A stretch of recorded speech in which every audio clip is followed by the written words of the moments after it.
Anyway, ishi to dolor za kuto mo pekili o yo kuite sim shipu sim zarita ku wala bigapgana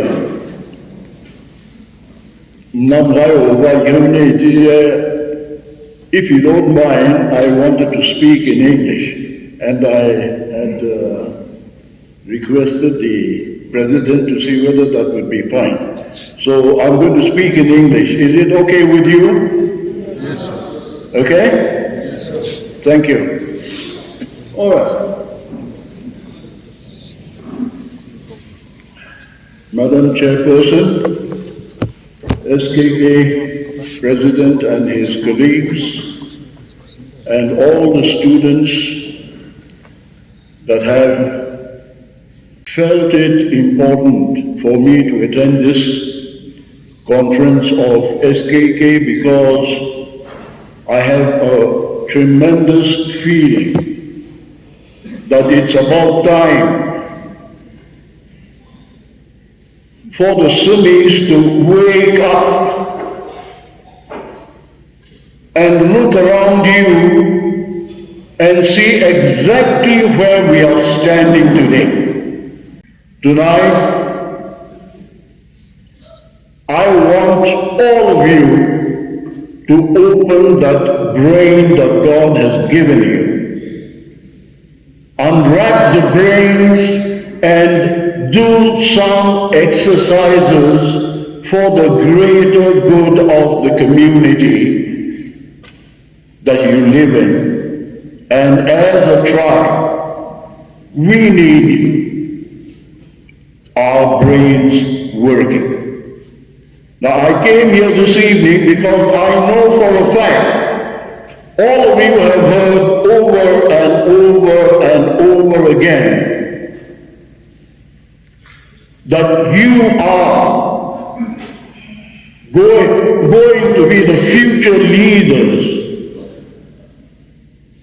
as the new generation takes over from the older generation. Our generation will die out, but as we go, you mature and you grow up, and you will be holding the responsibilities to lead the community forward.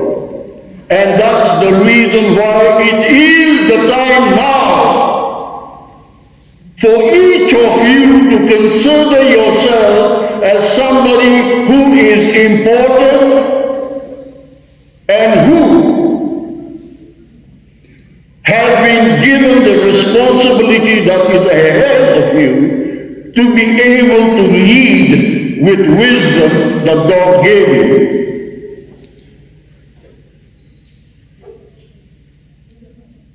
Instead of just wasting it out on just absolute stupidities.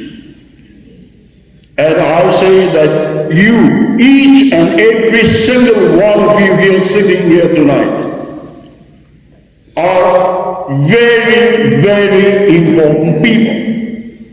Understand this. Now, when you do not have the self-esteem or self-belief, that's when we begin to go backward rather than go forward. Because you do not believe in yourselves. But know this, if you can begin to use that brain and say, God created me for a purpose, and God has given brains to each one of you on equal terms, mind you. It is more to do with who uses that brain more than the others, and who uses that brain for constructive purposes rather than a destructive one. Can you give me the water? So, while all of you are sitting here today, all of you are not going to become officers. All of you are not going to become VIPs of some kind or the other.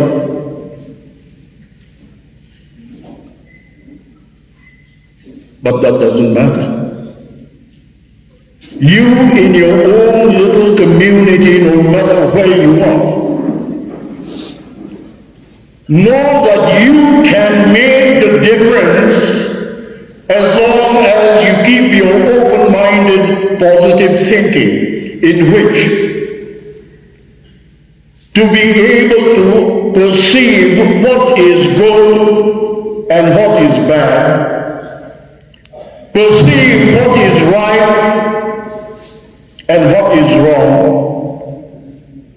and be able to say no to something that is bad. There was an Anglo-Irish philosopher called Edmund Burke.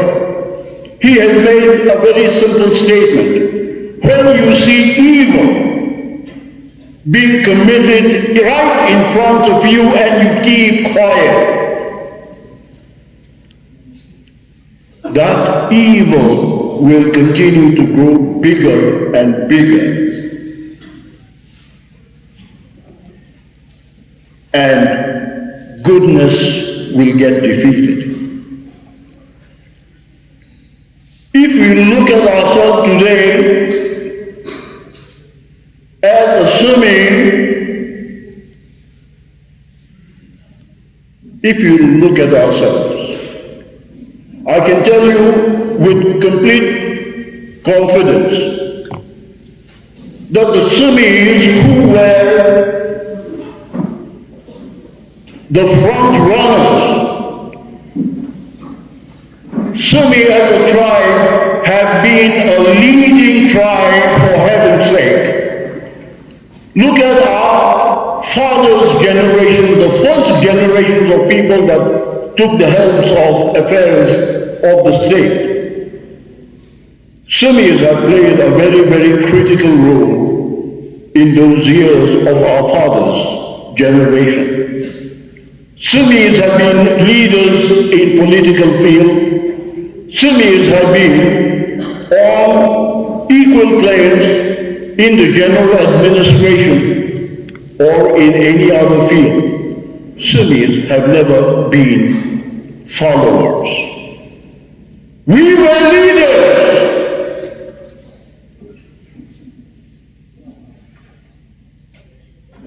But today, where are we? Where are we?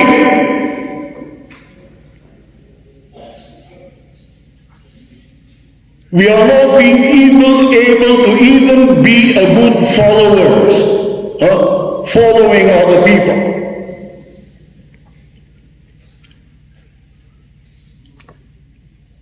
Just look at ourselves. And let me me just tell you a simple truth. There was a time when our parents would scold the children. They would say, 𝐒𝐤𝐞𝐞𝐜? Are you a 𝐒𝐤𝐞𝐞𝐜 when you're scolding your children?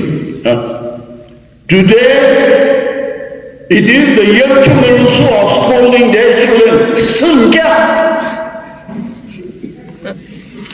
Understand the difference. It sounds like a joke, but I'm telling you that's exactly where you and I are as Semites.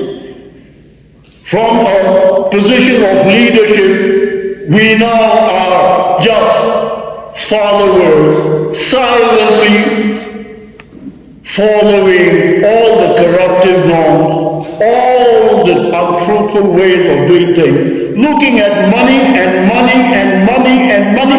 Nothing else matters. Our world is totally, it's not only the Semites, the Nagas as a whole.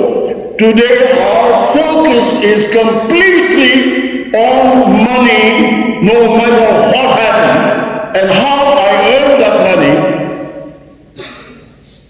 The total focus is on that money, and it doesn't matter whether it is a corruptive way of doing it. But as long as you can get money, you are prepared to compromise everything that is good in us.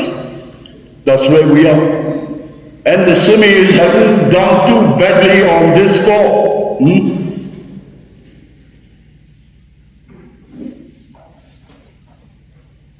Remember this, NPSC exams, the competitive exams that your lot go through in the mid-80s to the mid-90s, almost for a period of around 15 to 20 years. Can you beat it? Our Sumi younger generations have not qualified. Not a single Sumi has come out in the NPSC. And you know what that means? That whereas all the other tribes are going forward with so many of them qualifying in the competitive examination, they will grow from whatever level they are. And as the years go by and the elders go, the younger generation will begin to grow up into positions of policy decision-making status. And in that moment, the 15 years or so of Semi's absence in the administrative world of the government is going to have a drastic negative impact on the Semi community, because no matter what we say, each tribe represented by the officers are always focusing on their own tribe, tribalistic feeling or otherwise. They would be working in order to better their own communities. And in that process, where would the Semis be? Because there will be nobody in the policy decisions.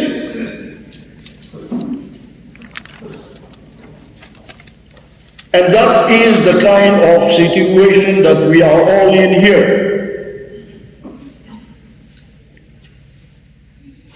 The word called honesty is fast disappearing, not only among the Semis but Nagas in general. Today, honesty is becoming more a burden than a positive identity that used to be. A significant part of what other people used to think of us as Nagas. honest people. Oh, they were honest. Yes. The first generation, our parental sectors, they were honest people. And you can see it right in front of you if you were to look at what our first generation politicians were and what our present politicians are. By the fact of reality around you.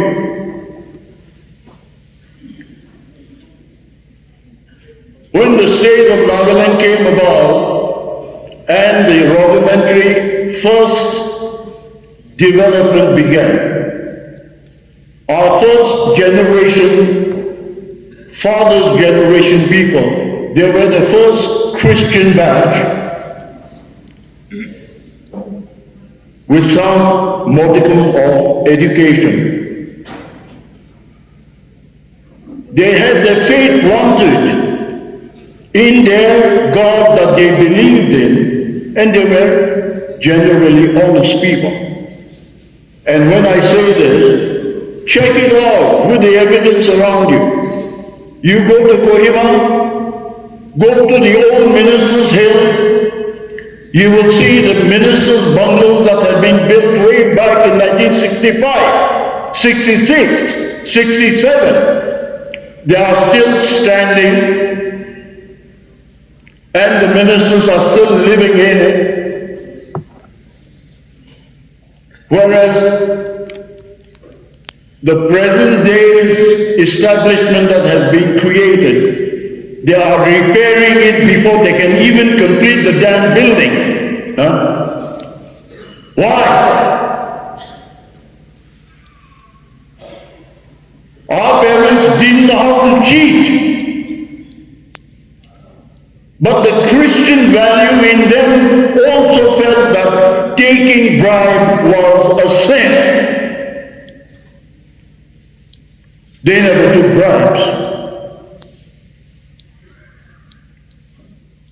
And so, when a work for 100 rupees had been assigned for a project, the ministers did not take any bribes. The secretaries didn't take any bribes. The engineers didn't take any bribe. The contractor had that 100 rupees completely for the project that he has been assigned. And therefore the engineer or the contractor used all the good materials he could find in the field. Used them and created the assets like the old ministers' bungalows that still are evidently being lived in by the present ministers. That was the quantum of honesty. But today what has happened? When a crore sanction comes in, the minister takes 20%, 30%, from that project amount.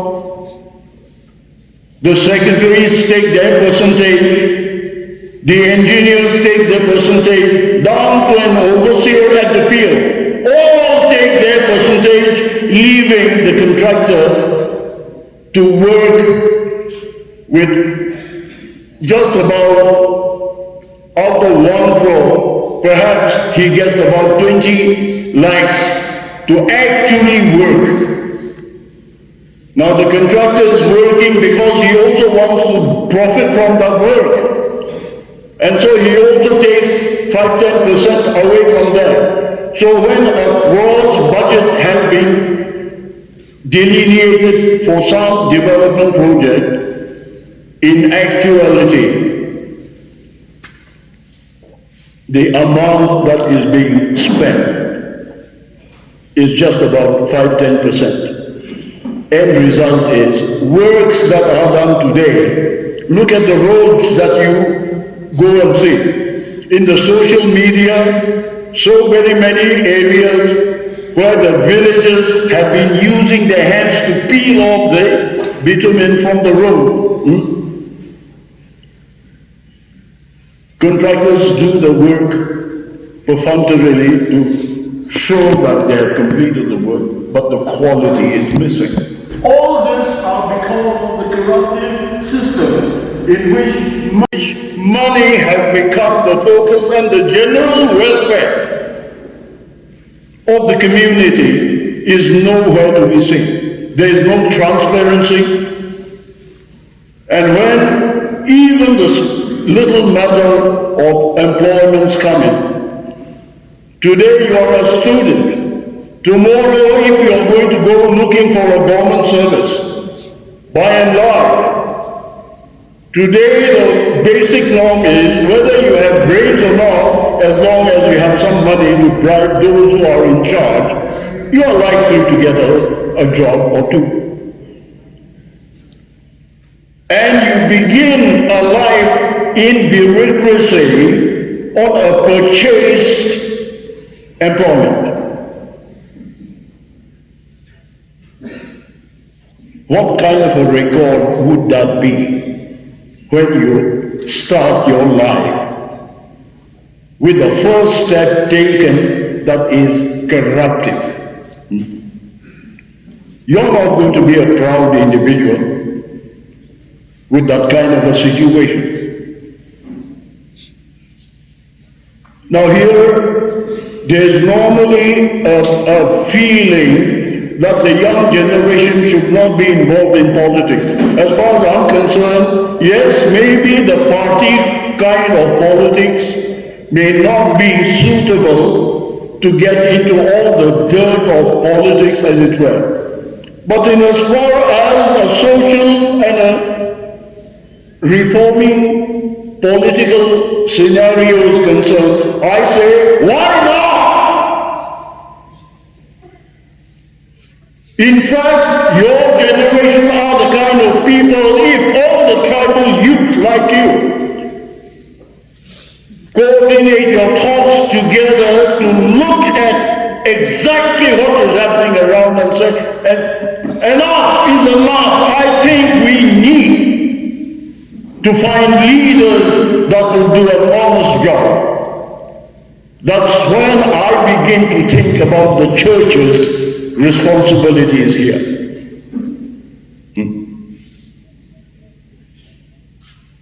Unfortunately, it is not only the service, but all the tribal missions that function in Nagaland. I'm not particularly sure exactly how they work. But the one thing I'm sure, NBCC taking up fair and free election campaigns 5-6 months before the election comes in, to me that's a futile exercise, just for show. But the mission field must understand that the pastors that are working in each church, in every village in Nagaland, need to revamp their faith in their God, to be able to teach the congregation of what are the good Christian values that is required in us, to be able to stand all kinds of temptations. Because when we do not elect people that will come around and take care of, take the interest of the social welfare that you and I deserve, we are going nowhere. Today, the whole election system, the politicians may feel bad when I say this, but the hell I care whether they feel good or not. See, all of them have got where they are now by purchasing votes.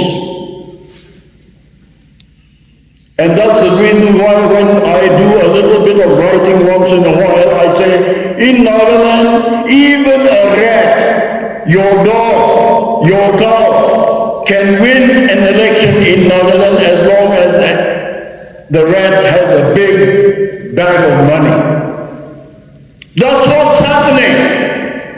And that's what our elected people are all guilty of. You see, there was a time in our father's generation when the elders in the community would come. Let's say, for instance, my father in 𝐒𝐤𝐴 constituency, 𝐭𝐝.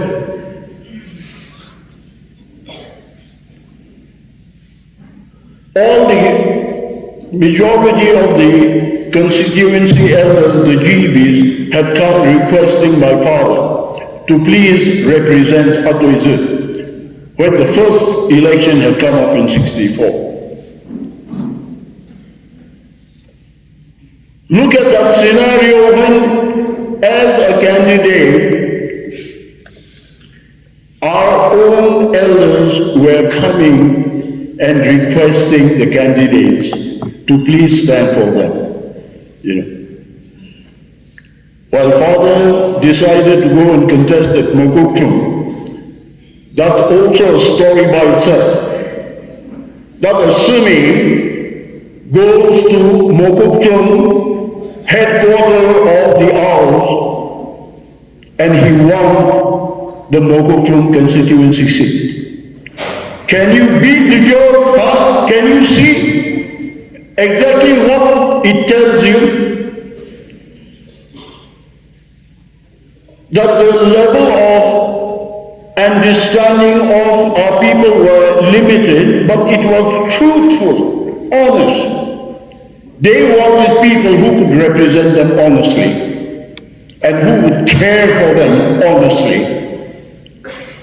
And so, in the first generation, many of the candidates were given cows and meetings and rights and whatever by the constituent, rather than the other way around where the candidate would come and beg for their votes and give them money to get their votes.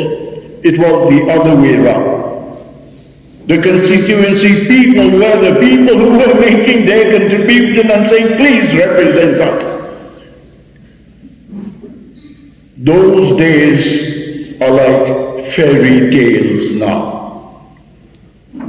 Today what is happening, as I said, politicians buy votes. But do you realize that the politicians have no choice but to buy votes because you are selling it? Your father, your mother, your brothers, your uncles, your everybody in your village. They are selling votes, and therefore the candidate has no choice but to organize money and buy that vote from you. We have a tendency to say, point fingers at the politicians and say, all these people are corrupt. Do you know why they are corrupt? Do you know what it entails for a candidate? Some of us will say, but I only took 5,000 rupees. Now if 50,000 people took 5,000 rupees, how much does it come up to for that candidate? You may think, I only took 5,000. But every other voters have taken that much amount from the candidate. And this candidate, out of sheer necessity, goes and takes Naga loans. Now consider this. The present MLAs that are there, ministers, advisors, whatever, many of them have crores burden of loan, and they have taken such loan on Naga loan, as we call it, 10% per month. So just imagine our ministers, advisors and MLAs,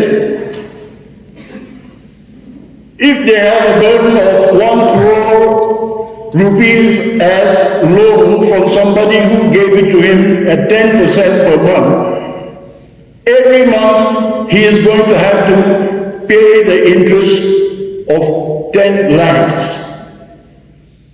Now just look at the burden of these individuals.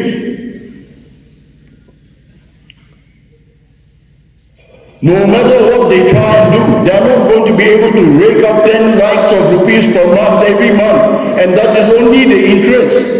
The capital amount of 1 crore is still floating around there. And so when a man with that kind of a load in his mind gets into any department in the government, what does he do? He wouldn't damn care whether you are in good condition or not, whether the society is healthy, whether there is road, whether there is a good medical facility, whether there is proper educational facility in his constituency or not, whether the public is suffering or not. He would damn care about them. His mind will be wrapped up around that loan that he has taken and how to repay it. And so the moment he gets into an office, all he does is check the total amount of money for development works in his department, closes his eyes and takes as much bribe from everywhere he can get in order to repay a little bit of that loan. You see, that's the system that we are living in.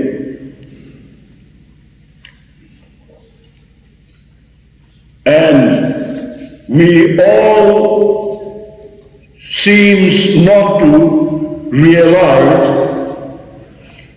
that we ourselves are equally corrupt.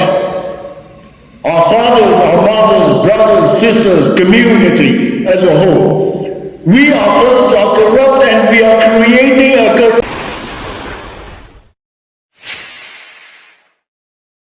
No, it's not somebody else's problem. It is your problem, it is my problem, it is our problem. And we need to set this whole system into a prescribed order, and that means that as long as we do not change the elected system of our people as of today, we are going downwards very, very fast. And this is where you as the younger generation must understand that your future under the present circumstances is bleak. Your chances of success in a system like this is -0. You either get into the system corruptly or you're not going to get anything. Is that the kind of society that we want to continue to live in? Now, when we say break barriers, these are the kind of barriers that is directly in front of you, and what have we done? We have just stood here silently, indifferently, and considered this kind of a problem to be somebody else's problem, not mine. I'm not directly responsible. No, you are, each one of you, each one of us are directly responsible for the kind of system that others are living under today.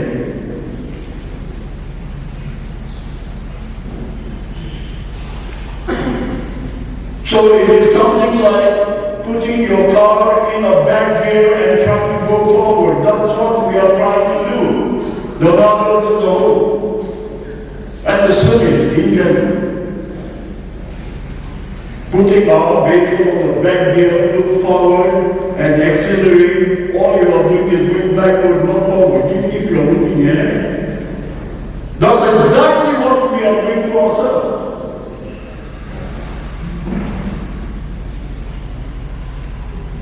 So, there are two various areas. Basically, our churches must begin to look at the congregation with a difference. When the pastors look at the congregation with that strong faith in them and convey that faith to the congregation to stand up uprightly and honestly in whatever they do. That lesson is not being learned. And because the pastor stands up at the pulpit every Sunday and preaches any damn thing he wants, opening the Bible, with no real commitment or meditation in whatever message he's delivering, we all hear the biblical verses and the teachings that are indifferently delivered, and end result is all of us belong to a Christian clan, like I said, I'm a 𝐒𝐞𝐞𝐞 clan.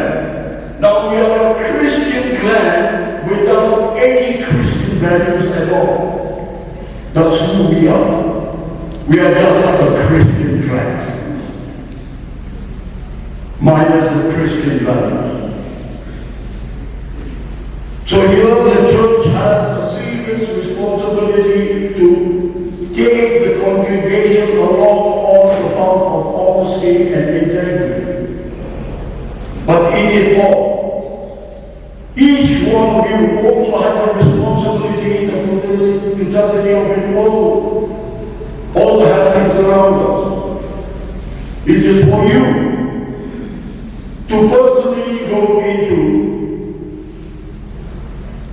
the corner of your heart where you can find your God and believe in your God with that honest integrity. It's very, very unfortunate because all the theologians of today, I do not know really, not all of them, I would like to condemn all of them, but today's theologians seem to have forgotten the God that they are worshipping. They seem to think that the God cannot see through the roof. They seem to think that they can trick the God that they believe in with all the untruth, with all everything that they do, very many things that they have transpired and create a friction and a division among the siblings and the church. You have resolved to say that the church's disunity, you get involved. Good! Do that! But in the process of doing that, the first primary exercise that you need to question yourself is, what is the history of our Sunni Christianity? Where did it begin? How did it begin? If we do not go down to the roots of the issue and just only look at money and the propaganda that is peddled around, I'm afraid we are not going to be able. So when we talk of barriers, these are the kind of barriers that face you, and the only way you can try and overcome that obstacle that blocks your road, our road, is to find out the real truth behind each of the reasons that is causing the kind of problems that we are facing here. The division among the churches go into the basic details because there is a history of every kind of development that takes place, so does the mission field. And as long as you go faithfully by the historical facts of the progressive situation and development that the churches have undergone, then maybe you'll find the right answers for the churches as well. So that's one part of the obstacle that you have got. Now when you say barriers and how to break them, the simple truth in that issue of barriers, it is barriers such as this that is causing serious destabilization within the civic community. Because when there is a divided house, there is always the antagonistic way in dealing with one another. Instead of competing with others, we are killing ourselves, causing more than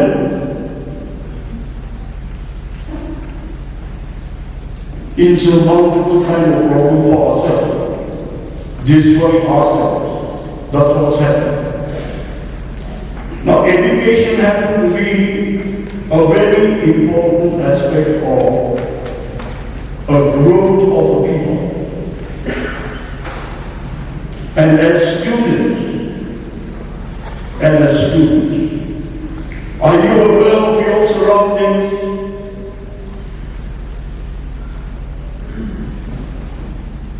Are you aware of your surroundings? Maybe you are fortunate enough to be studying in some cosmopolitan area, urban area, may not know what is happening down in the village. But you know,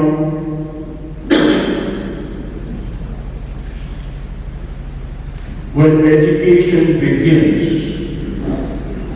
for the less fortunate people,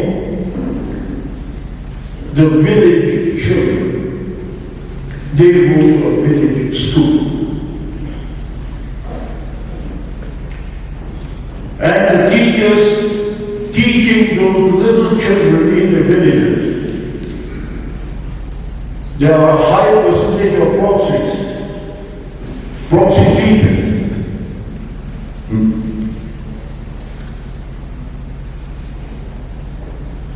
They don't care whether those little children's life is put in their hands to mold.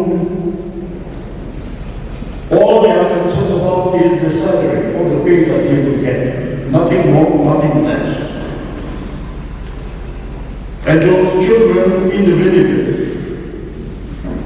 get a half-baked education as a starting point. Now that's another barrier that we need to have a look at.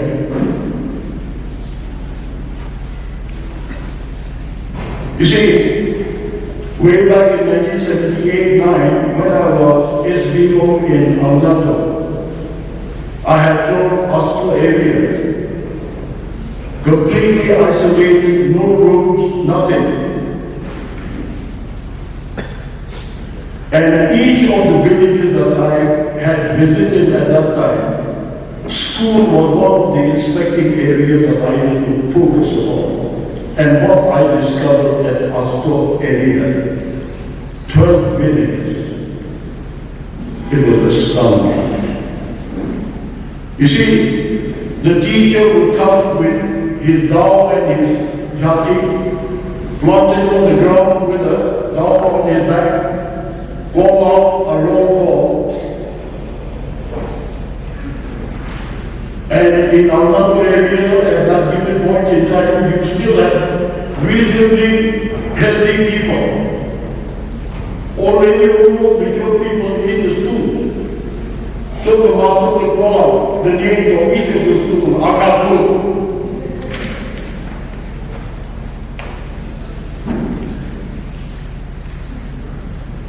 I have no.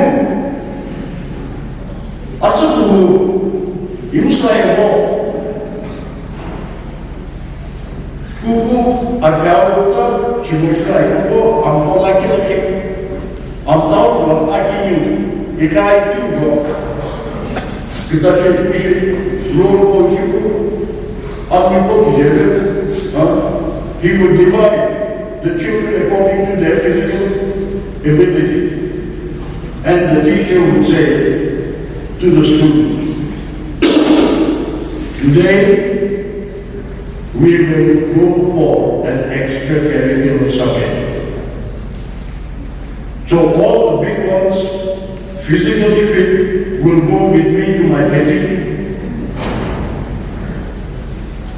The middle group will go and fetch firewood for my kitchen. And the youngest one will go to the river and bring water and store it in the drum. Extracurricular subject. You think this is real? But this is exactly what the damn hell was happening in those rural areas. And so I asked the parents, are you sending your children to school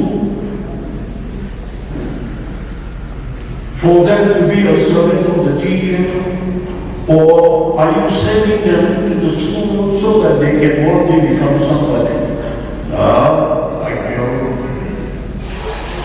We hope that they will grow up to be somebody.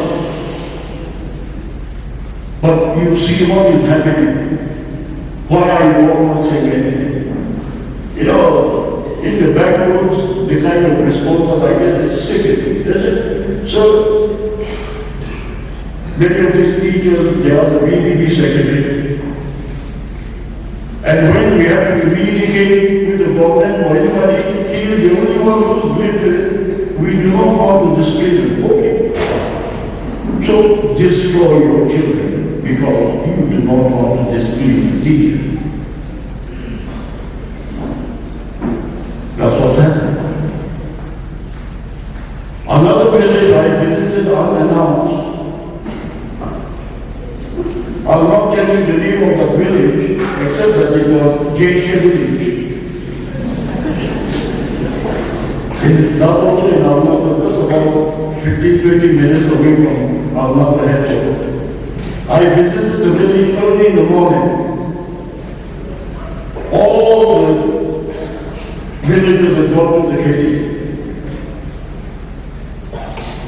There was a couple of elderly people looking after the little children who couldn't go, too old to go to kitchen. Just about 1 or 2 of them were there in the village, otherwise the whole village was quiet, silent. I asked the old people, don't you people have a school in the village? Yes, sir, we have a school. But I see the school empty. How come? The school is over now. The school has given over before it has even begun.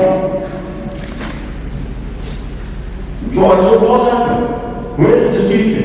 I am not another town, maybe to buy some salt.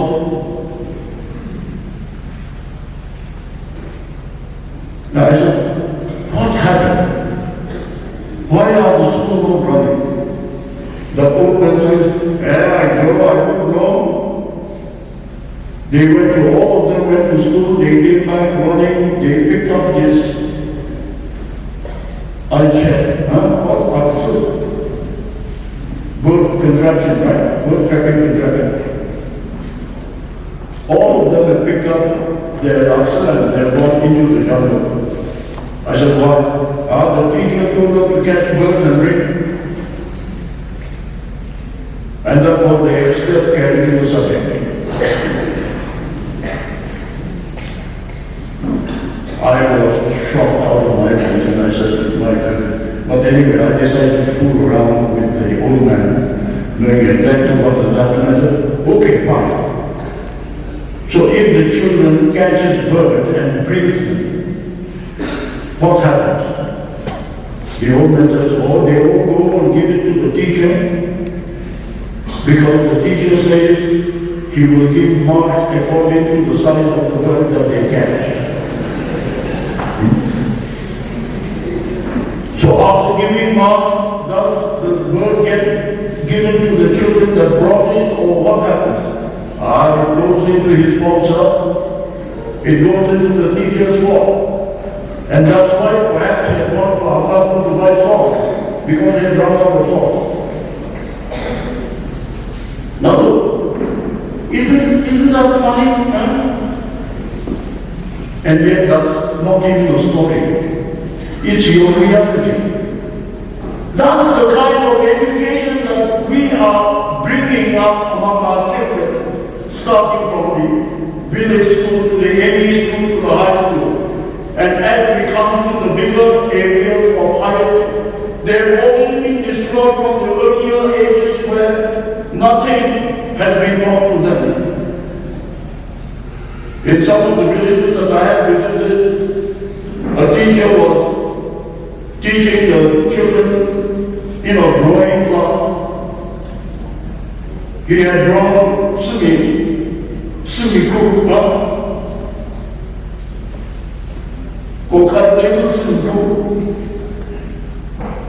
and then when I just checked around, I saw some of the students had done a better job than the teacher himself in the drawing. You see how long are we all going to tolerate this kind of indifference towards what's happening? Because you know, when you put a weight on a seedling, when you put a slab of stone over a seedling, it will either die, or if it survives, it's going to crawl out from under the rock and then grow up. By the time it matures, that tree is going to be crooked anyway. Because from the very early stages, that structure has been concretized and matured. Now when our children are taught in that kind of a manner and they come up to any school, again you have a stupid set of teachers that are only looking for the salary and pay no attention to the welfare of the students. Then you come up to the high school. You have unqualified people teaching our children in the high school as well. And you see this happening all around you. In as far as the government establishments are concerned. Then you have the private schools. All